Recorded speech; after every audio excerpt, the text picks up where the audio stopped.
Your mind isn't loud because it's broken. That belief keeps you trapped. If silence techniques worked, your thoughts wouldn't keep returning the moment life applies pressure. If breathing exercises solved it, your mind wouldn't explode the second routine breaks. If meditation alone was enough, chaos wouldn't follow you into work, conflict, or fatigue. The problem isn't noise, it's disorder. A disordered mind doesn't become quiet when you ask it to. It becomes louder. This is stillness and direction. If you're here for calm music and surface-level mindfulness, this will feel uncomfortable. But if you want to understand why mental chaos survives every method you've tried, stay. And if this way of thinking resonates, like the video and subscribe. Not for motivation, but so you stay grounded when your mind tries to pull you apart again. Here's the truth most men never hear. Mental chaos isn't created by too many thoughts. It's created by misalignment. Your mind runs in one direction. Your body moves in another. Your actions hesitate somewhere in between. That friction is what you feel as noise. You try to silence the mind without fixing the split that causes it, so the noise returns. The samurai never tried to quiet the mind. They considered that approach naive. They believed a noisy mind is a symptom, not the disease. When thought, body, and action move out of harmony, the mind fills the gap with tension, questions, doubts, anticipation, regret. And you mistake that tension for a thinking problem. It isn't.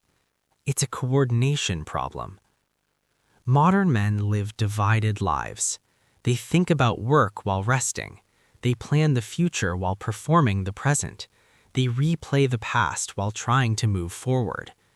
This division never resolves, so the mind never rests. You don't need fewer thoughts. You need order. The samurai had a word for this order, seishin choa. It does not mean silence, it means inner harmony. Harmony between intention and execution, between movement and awareness, between what you think and what you do. When harmony exists, the mind has nothing to argue with, no conflict to resolve, no tension to narrate. Noise disappears on its own. This is why suppressing thoughts always fails. You are trying to silence the symptom while feeding the cause. The samurai saw mental chaos as a sign that something was off, not inside the mind, but in the way life was being conducted. They corrected conduct first. Silence followed naturally. This is the part modern advice avoids, because harmony demands structure, discipline, repetition, not comfort. Most men want calm without correction. The samurai demanded correction without concern for comfort. That is why their minds felt still, even under pressure. Not because they were calm men, because they were aligned men. If this challenges how you think about mental chaos, that's good, because the next step will feel even more uncomfortable. In the next chapter, I'll show you why fighting thoughts make them louder, and why every attempt to control the mind creates more internal friction. The samurai eliminated that friction completely. And once you see how, you'll understand why your mind has never truly been quiet, no matter how hard you tried. The more you try to control your thoughts, the more aggressive they become. This is not a failure of discipline, it's a law of the mind. Every time you tell yourself to stop thinking, you split yourself in two. One part becomes the controller, the other becomes the thing being controlled. That split creates friction, and friction creates noise. This is why modern mindfulness quietly fails most men. It teaches you to observe thoughts, manage them, redirect them, replace them. All of these require engagement, and engagement feeds chaos. The samurai saw this clearly. They understood that the mind becomes loud only when it is arguing with itself. Trying to stop thoughts is still a form of conversation. Don't think about that. Let this go. Return to the breath. Each instruction keeps attention locked on the problem. The mind does not become quiet through commands. It becomes quiet when it has nothing to resolve. This is where modern men misunderstand control. They think control means domination. The samurai believed control meant removal of conflict. Conflict is what generates noise. When your thoughts run ahead of your actions, the mind fills the gap with anxiety. When your actions move without clear intention, the mind fills the gap with doubt. And when intention and action are misaligned, the mind narrates endlessly. You try to suppress this narration. It grows louder because the cause is still active. The samurai never fought thoughts. They considered that childish. They corrected the source of the noise instead. They believed that a thought is only loud when it is trying to compensate for something missing: uncertainty, hesitation, lack of direction. Remove those and the thought loses urgency. This is why trying to clear your mind feels impossible. You are attempting to silence a messenger while refusing to read the message. The message is simple. Something in your conduct is misaligned. The samurai did not ask, "How do I stop thinking?" They asked, "Why does the mind need to speak right now?"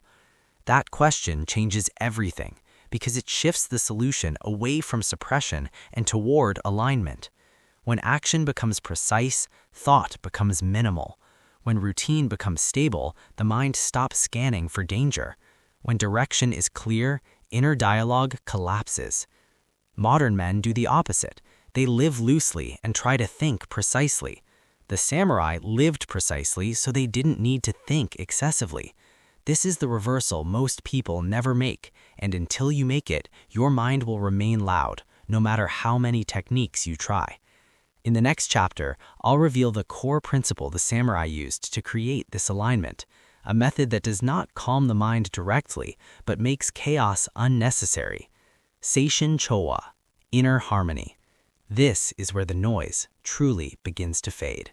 The samurai had no interest in controlling the mind. They believed control was a sign of internal conflict. If something needs to be controlled, it is already out of alignment. So instead of asking, "How do I quiet the mind?" they asked a more dangerous question: what is the mind reacting to? This is where Seishin Chowa begins. Seishin Chowa does not mean calm. It does not mean peace. It does not mean positive thinking. It means inner harmony. Harmony between thought and action, between intention and movement, between what you decide and what you execute. The samurai believed the mind becomes loud only when it is forced to compensate. Compensate for hesitation, compensate for delay, compensate for uncertainty. When action lags behind intention, the mind fills the gap with noise. When intention changes without action, the mind fills the gap with doubt. This is why modern men live in constant mental chaos. They think in one direction and act in another. They plan endlessly and execute inconsistently. So the mind never shuts up. It is trying to reconcile contradiction. Seishin Chowa removed contradiction. The samurai trained alignment first. If you decide to act, you act immediately. If you choose a direction, you commit fully. If a task begins, it completes. No half decisions, no lingering intentions, no mental leftovers. This is why Seishin Chowa feels rigid to modern people. It allows no emotional flexibility. But that rigidity is exactly what creates silence. When the mind trusts that action will follow intention, it stops narrating. There is nothing to manage, nothing to remind, nothing to worry about. The samurai did not calm their minds through meditation alone. They calmed them through correct conduct. They believed conduct shapes consciousness. Modern men try to reverse this. They try to fix consciousness while living in disorder. That never works. Seishin Chowa demands that you bring order to how you move through the world, your routines, your posture, your timing. When these are aligned, the mind has no reason to interfere. This is the part most people avoid because alignment exposes weakness. It reveals where you hesitate, where you delay, where you avoid completion. The mind becomes loud in those exact places, not to punish you, but to signal misalignment. The samurai listened to that signal. They corrected behavior, not thoughts. And once behavior became precise, the mind grew quiet without effort. This is the secret modern culture ignores. Silence is not achieved by force. It is earned through harmony. But harmony is fragile. It collapses the moment routine breaks. And the samurai knew this. That is why Seishin Choa was enforced not through ideas, but through daily structure. In the next chapter, I'll show you how samurai routines were designed to silence the mind automatically, not temporarily, but by default. This is where mental chaos truly begins to disappear. The samurai did not search for mental peace. They built mental order, and peace followed. They understood something modern men resist.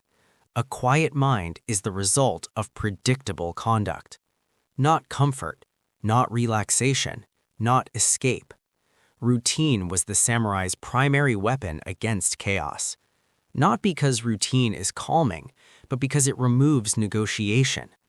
Mental noise thrives on indecision. Should I act now? Later? Is this necessary today? Can this wait? Each question splits attention. Routine eliminates the questions. When the hour arrived, the auction was already decided. The body moved. The sequence unfolded. No discussion. This is why samurai routines looked rigid. Same wake time, same training blocks, same order of tasks. Outsiders saw monotony.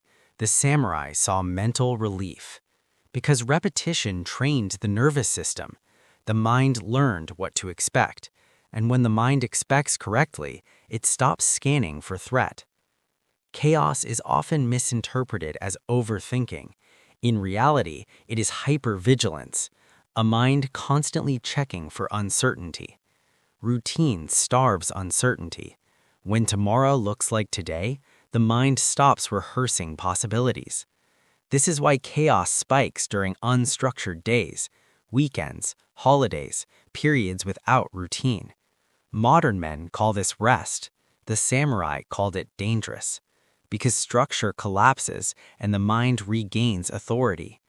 Routine kept authority in the body, not the mind. The samurai did not ask how they felt each morning. They followed sequence. Feeling followed later. This is where modern advice gets it backward. It tells you to listen to your mind. The samurai trained the mind to listen to form. Form came first, emotion followed. This is why routines silenced chaos, not by forcing calm, but by removing unpredictability. However, routine alone is fragile, because the moment discomfort appears, most men abandon structure. Pain breaks sequence, and chaos returns. The samurai anticipated this. That is why routine was paired with endurance. They did not expect routine to feel easy. They trained themselves to remain aligned even when the mind resisted. In the next chapter, I'll show you how the samurai endured inner chaos without reacting to it. This is the stage where most men panic and break structure, and where silence is either forged or lost completely. This is where most men lose everything. Not because the mind becomes noisy, but because they react to the noise. The samurai expected inner chaos to appear. They did not panic when thoughts intensified. They did not label it failure. They did not rush to fix it. They understood something crucial.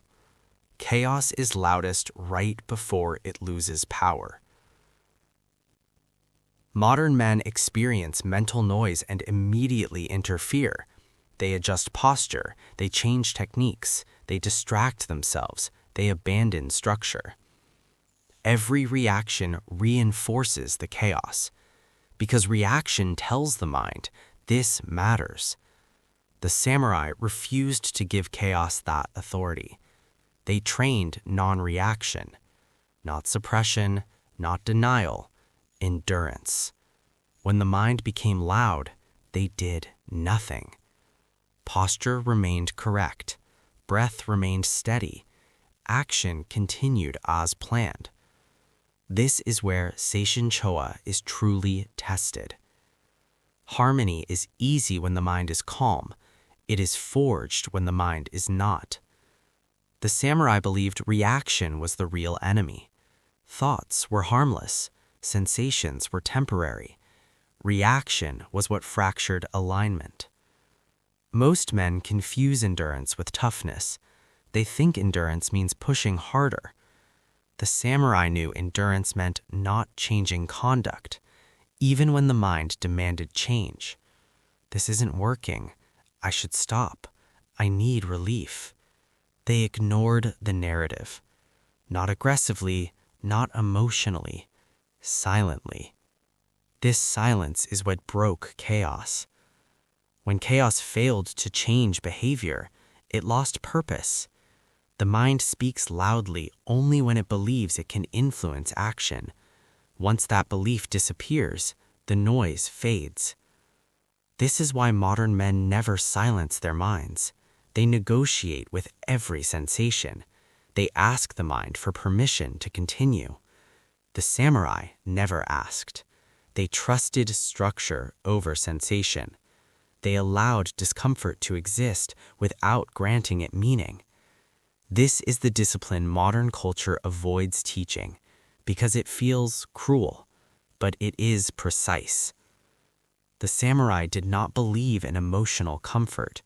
They believed in mental order, and order demands endurance, not of pain, but of uncertainty, of restlessness, of inner pressure. This is where identity begins to shift. You stop seeing chaos as a problem. You stop seeing noise as failure. You see it as a phase that passes when ignored long enough. This chapter separates men permanently, those who react and those who remain aligned. Because once you learn to endure chaos without reacting, the mind stops testing you. In the final chapter, I'll show you the state the samurai reached where chaos no longer needed to be endured at all, where silence became default, not practiced, not forced, permanent. This is where the samurai stopped trying to silence the mind, because silence was no longer something they pursued. It was the natural consequence of how they lived. By this stage, Seishin Chowa was complete. Thought, body, and action no longer pulled in different directions. Routine removed indecision. Endurance removed reaction. There was nothing left for chaos to feed on. And without fuel, chaos dies quietly. This is the final misunderstanding modern men carry. They believe mental silence is a temporary state, something achieved during meditation and lost the moment life resumes. The samurai believed the opposite. Silence was not a state. It was a byproduct. When life was conducted correctly, the mind had no role to overplay, no gaps to fill, no conflicts to narrate, no warnings to shout. The mind became quiet because it was no longer needed as a manager. Modern minds are loud because they are constantly compensating for unclear direction, for delayed action, for inconsistent conduct. The samurai removed the need for compensation. They lived in alignment, and alignment produces silence the way balance produces stillness. Not forcefully, not dramatically, automatically. This is why samurai calm looked different from modern calm. It wasn't fragile. It did not disappear under pressure. It did not depend on environment. It did not require isolation. Because it was structural. The samurai could walk into chaos without becoming chaotic, because nothing inside them was divided. This is the state where the mind becomes quiet by default, not because thoughts are gone, but because thoughts no longer argue with action. There is no hesitation, no second guessing, no inner commentary, just execution. This is the end of mental chaos, not the absence of thought, but the absence of inner conflict. Most men will never reach this because it requires surrendering something they protect fiercely: the right to delay, the right to negotiate, the right to react. The samurai surrendered those rights willingly, and in exchange, they gained a mind that did not need to be controlled, a mind that did not need to be calmed, a mind that became quiet because life itself was orderly. This is Seishin Chowa, not a technique, not a practice, a way of living where the mind finally stops fighting reality because it is no longer divided from it. And when division ends, silence is no longer something you chase. It is simply what remains.